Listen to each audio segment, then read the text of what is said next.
आई बिना बहरा presented by OPS Recording Studio, Kushinagar।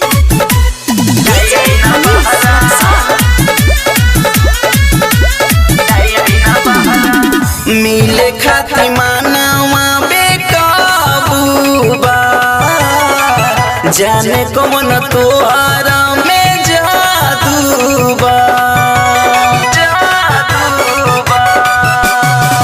मिले खाती मानवा बेकाबूबा जाने कौन तोहरा में जादूबा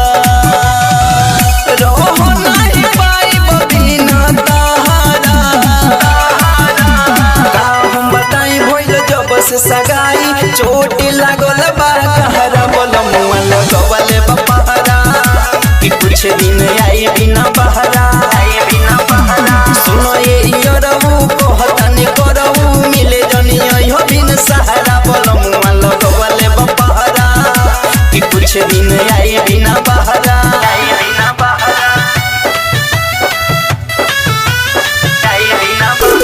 DJ Manish Raksol।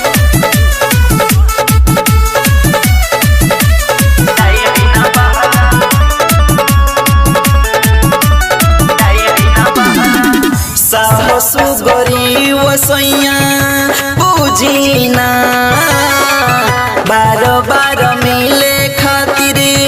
जुझिना साहसु गरी वसैया बुझिना बार बार मिले खातिर जुझिना साथे रही है अनिल कुछ दिन तहारा 2 दिन के बाद बा फिर उहे रात बा तो बदौरई बखरा बोलमुआ लगवले बपहरा कि कुछ दिन आई बिना बहरा